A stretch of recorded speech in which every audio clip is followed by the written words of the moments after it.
みんないつもありがとうなのだ。済んだもんなのだ。今日は中央アメリカに位置するグアテマラについて紹介していくのだ。実は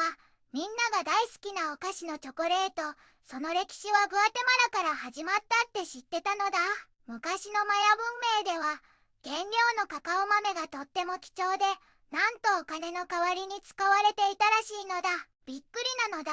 そんなグアテマラの最新ニュースを今回は全部で3つ紹介するのだ。中でも特に注目なのが、刑務所からなんと凶悪なリーダー20人が脱走しちゃったかもしれないっていう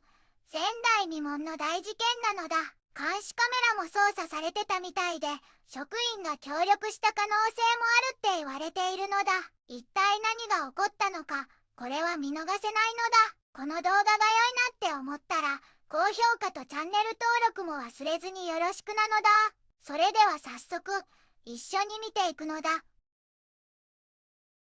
中央アメリカに位置するグアテマラを紹介するね。メキシコの南、太平洋とカリブ海に面し、火山と自然豊かな国なのだ。首都はグアテマラシティで、人口は約1800万人だよ。かつては壮大なマヤ文明が栄え、今も遺跡が残されているのだ。スペイン植民地から独立し、現在は民主共和制を採用しているよ。農業、コーヒー、バナナ、野繊維製品が主要産業なのだ。マヤ文化息づくカラフルな織物や祭りが文化の特徴だよ。近年は世界遺産キカル遺跡など観光に力を入れており、貧困や環境問題への取り組みも注目されているのだ。一つ目のニュースなのだ。検察、フラハイネスニ刑務所の受刑者脱走は2025年10月8日、週1日に発生した可能性、という記事なのだ。2025年10月、フレイジェーンズ2刑務所で恐ろしい事件が起きたのだ。10月8日から11日の間に、凶悪なワリオ18のリーダー20人が脱走しちゃったみたいなのだ。この人たちは刑務所から犯罪組織を操っていた、とっても危険な受刑者だったのだ。MP、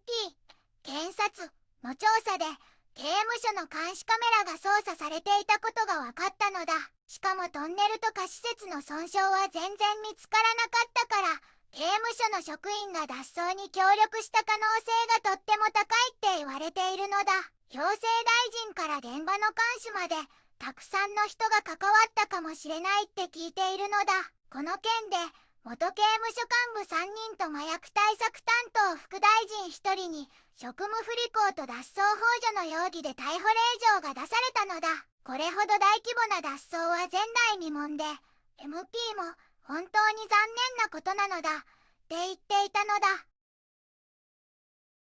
2つ目のニュースなのだ。グアテマラ2025年中央アメリカ競技大会で初の金メダル獲得という記事なのだ。やったーなのだ。グアテマラが2025年中央アメリカ競技大会でついに初の金メダルを手に入れたのだ。国内で開催されているこの大会で10月17日金曜日、女子ライフル射撃の10メートルエアライフル団体戦で見事優勝したのだ。ポリマリアVLSQ ユーイージー選手、イングリッド・ベラ選手、エリザベス・リバス選手の3人がホスト国として最高のスタートを切ったのだ。ライバルたちを圧倒して合計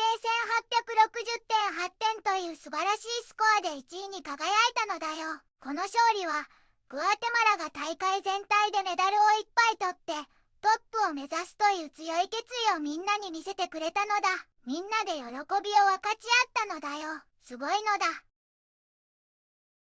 3つ目のニュースなのだ。大統領、政令級2025を却下せよという記事なのだ。グアテマラで可決されたデクレート級2025っていう法案に筆者はすごく反対しているのだ。この法案は自然団体や宗教団体、個人サービス、非公式経済、住宅プロジェクト、輸送などたくさんの活動から環境影響評価 EIA の義務を免除しちゃうものなのだ。今世界中で環境保護の規制を強化しているのに、グアテマラが EIA の義務をなくすなんてとても信じられないのだ。これでは国民が健全な環境で暮らす権利が危うくなるのだ。腐敗や乱用を招く可能性も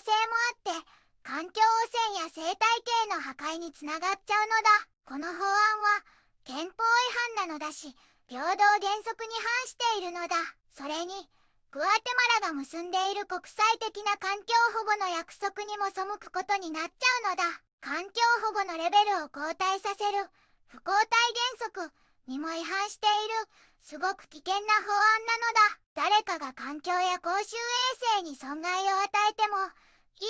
EIA がなければ責任の所在も不明確になっちゃうのだ。だから筆者はグアテマラの大統領にこのデクレート級2025をすぐに拒否してほしいって強く訴えているのだ。環境、健康、命、そして国の貴重な自然遺産を守るためにみんなで力を合わせるべきなのだ。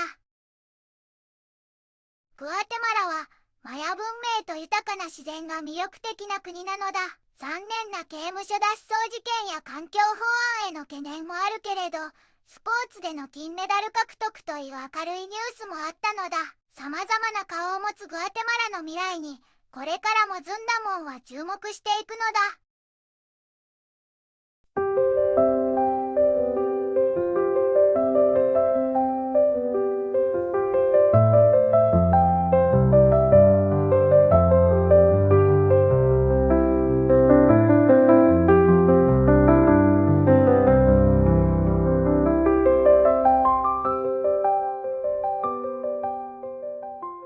こんにちはなのだ。この番組では世界のあまり知られていない国や地域からちょっと不思議でちょっと感動するニュースをお届けするのだ。日本ではあまり話題にならないけど、世界には僕たちが知らないままの出来事や優しさや驚きに満ちた物語がたくさんあるのだよ。テレビでもネットでもあまり見かけないけれど、本当はもっと伝えられるべき小さな世界の声、そんな声を僕と一緒に見つけに行くのだ。さあ、一緒に知られざる世界の旅を始めるのだ。